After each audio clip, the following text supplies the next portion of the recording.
Assalamualaikum warahmatullahi wabarakatuh. Halo sobat kisah kehidupan. Bagaimana kabar Anda hari ini? Mudah-mudahan fine dan selalu dalam lindungan Allah Subhanahu wa taala. Senang sekali kami bisa kembali hadir menjumpai Anda, dan untuk kesempatan kali ini kami akan berbagi satu kisah nyata horor yang berjudul Misteri Kampung Hantu Jadi-Jadian. Makhluk halus menurut pengetahuan orang Lombok, Nusa Tenggara Barat sebagai sesuatu yang amat dipercayai keberadaannya. Di Pulau Seribu, masjid ini mengartikan makhluk halus ataupun sesuatu yang terbilang astral. Tidak cuma dituduhkan langsung kepada hantu, juga arwah gentayangan lainnya, melainkan perwujudan manusia akibat pengaruh ilmu hitam. Seperti halnya dengan julukan Kampung Selak di salah satu dusun di Lombok Timur.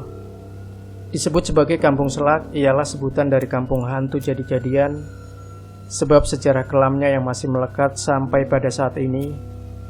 Seperti halnya Dusun Kilang, Kecamatan Montong Gading, Lombok Timur, NTB, konon dikisahkan oleh penduduk kampung yang sering dilibatkan dalam peperangan, perebutan wilayah kerajaan, di mana penduduk dusun pada saat masa tersebut menekuni ilmu hitam sebagai bekal membela diri melawan musuh. Mereka yang dilibatkan dalam peperangan tersebut ialah rakyat yang mengabdi kepada keturunan kerajaan, ataupun dalam istilah suku Sasak Lombok, keturunan raja disebut dengan menak. Keluarga kerajaan tidak untuk berperang melawan musuh demi menjaga keberlangsungan garis keturunannya. Mereka lebih banyak berperan mengurus pemerintahan dan kesejahteraan rakyatnya. Itulah kenapa mereka lebih memanfaatkan pengabdian rakyat untuk mengangkatnya sebagai perjuangan perang. Pejuang perang tidak cuma dari kalangan pria saja, seluruh penduduk tanpa ada terkecuali, wanita dan anak-anak pun ikut serta mengambil peranan sebagai pejuang perang. Sebabnya ilmu hitam tersebut dibekali setiap pejuang sebagai perisai diri. Antusias rakyat pejuang menekuni ilmu hitam berlanjut secara turun-temurun. Tidak dipungkiri setiap anak yang lahir dari keturunan para ahli mistis tersebut sudah langsung disempurnakan dengan ilmu hitam. Sampai seiring perkembangan zaman ilmu hitam itu, pasalnya masih melekat kepada penduduk desa. Meskipun ada atau tidaknya ancaman yang saat ini mengitari desa itu, ilmu hitam tersebut tetap melekat kepada pemiliknya. Dan ironisnya, berlanjut secara turun-temurun, pemilik ilmu hitam tidak dapat berpaling dari kebiasaan aneh yang mulai menyelimuti. Ialah terkadang berubah menjadi sosok menyeramkan, ataupun biasa disebut selak, hantu menyeramkan pada malam-malam tertentu. Menurut pengakuan Santi yang menyatakan pernah beberapa kali melihat sosok makhluk menyeramkan itu, makhluk tersebut biasanya banyak berkeliaran ketika hujan pertama sesudah musim kemarau. Makhluk-makhluk tersebut sering terlihat berkawanan di jalan. Ketika senja sampai subuh terbitnya matahari, dia melihat dengan sangat jelas makhluk tersebut berkumpul dengan bermacam-macam gaya dan rupa.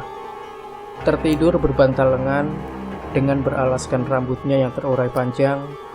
Ada yang berdiri dengan posisi kepala di bawah. Ada juga yang bersandar di tembok dengan kaki tergantung di atas tembok.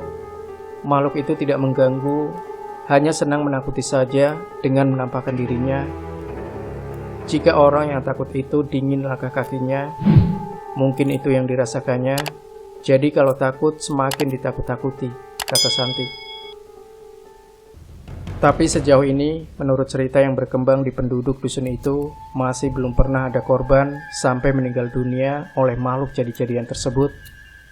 Adapun bagi orang-orang tertentu yang terlibat hubungan seperti berpacaran dengannya, sampai faktor dendam sebab terlibat perseteruan, bisa saja dihantui terus-menerus, bahkan sampai-sampai disakiti oleh makhluk tersebut.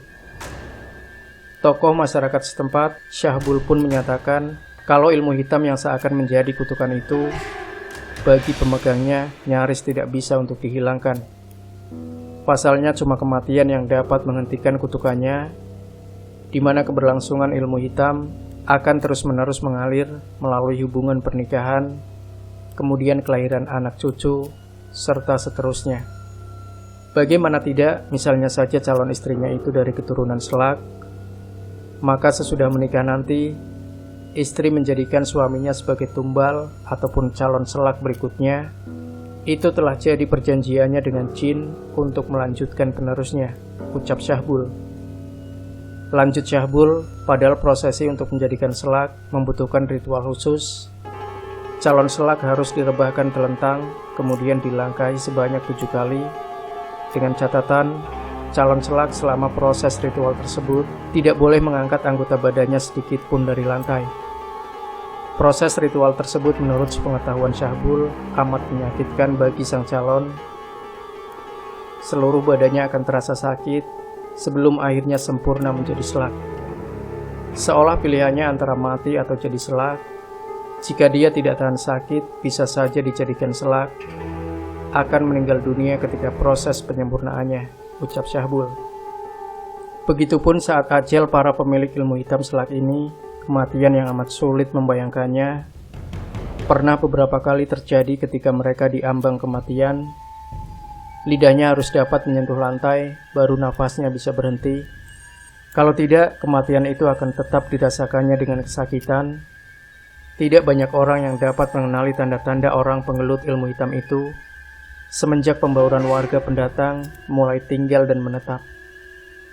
Tapi umumnya, tanda yang lumrah hampir tidak dapat ditutupi keturunan mereka ialah dengan sinar merah di kening.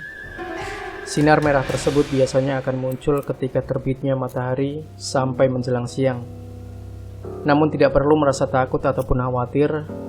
Keramahan mereka ketika tidak pada musim jelma patut diacungi jempol, karena mereka menjalani hari-hari dengan normal sebagai warga pada umumnya, beragama Islam, menjalani sholat 5 waktu, makan dan minum pun, bekerja, dan beraktivitas lainnya.